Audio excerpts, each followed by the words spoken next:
সেদিন ছিল দমদমে আমাদের কাজ। তারপরে একটু প্ল্যান হয়েছিল যে ঘুরতে যাব দমদম থেকেই। তো এখানে একটা খুব পাকা একটা বাচ্চার সাথে পরিচয় হয়েছে।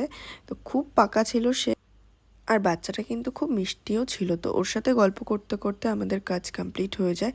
এই যে আমাদের ক্লায়েন্ট, মিষ্টি ক্লায়েন্ট, খুব হ্যাপি ছিল। তারপর আমাদের হয়েছিল একটু ঘোরার প্ল্যান, যেহেতু বরের বার্থডে ছিল। তো ওর সাথে কোথাও বেরোনোর টাইম হয়নি, সেই জন্য আমার দমদমে যেহেতু কাজ ছিল আমি দমদমে ওয়েট করছিলাম। আর এখানে সুদীপ্ত মোমো খেলো, তারপর সুদীপ্ত চলে গেল।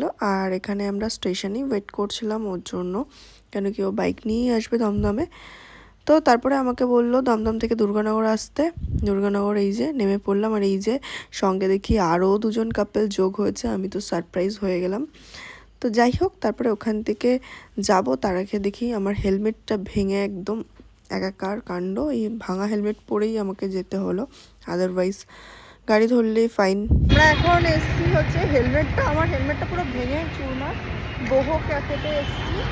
তো পাশেই জুডিও নুস্কা, কিছু তো কিনতে হবে। কেন আজকে জুডিওতে নিয়েই যাবো, দেবে না মানে।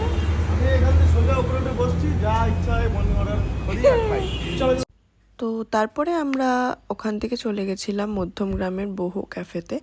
তো ওখানকার অ্যাম্বিয়েন্স খুব ভালো এবং ফুড কোয়ালিটিও আমার খুব ভালো লেগেছে।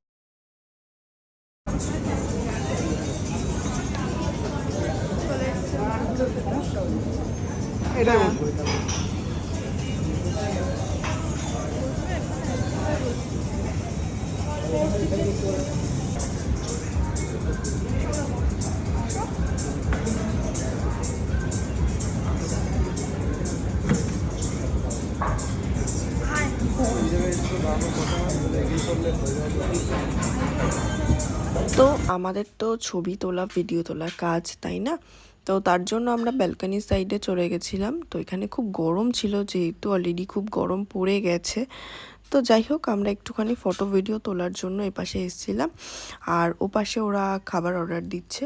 বেশ, আমাদের তো অ্যাম্বিয়েন্স ভালো হলে আর কি চাই, তাই না? ফটো ভিডিও মনের মতন চলে আসে। তো এই যে ফুল অ্যাম্বিয়েন্স, এখানে বোধহয় কারোর বার্থডে ছিল, সেই জন্য ডেকোরেশনও করা ছিল। তো তারপরে আমাদের যেটা অর্ডার ছিল হচ্ছে চিকেনের কি একটা টিক্কা ছিল, আর মেইন হচ্ছে যেটা চিকেন মান্ডি। আমার তো খুব ভালো লেগেছে, মানে বিরিয়ানির মতনই, বাট এটার মধ্যে অনেক কিছু ছিল। আমি এখন এডিট করছি, আমার জিভে আবারও জল আসছে। তো কী আর করা যাবে, টাইমের অভাবে এডিট করে হয়ে ওঠেনি। তো যাই হোক, এখানে এই মান্ডি, চিকেন মান্ডিটা আমার অসাধারণ লেগেছে।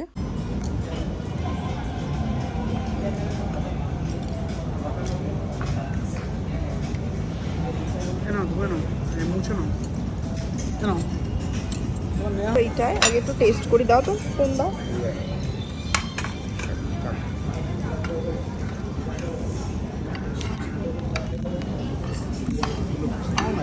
ভালো কিন্তু হয়েছে, পুরো হেব্বি লাগছে।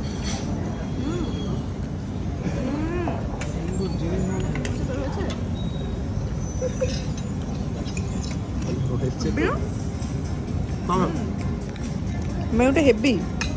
তো এই ডিশটা আমি ফার্স্ট টাইম ট্রাই করেছি, মানে বিরিয়ানির থেকেও আমার খুব ভালো লেগেছে।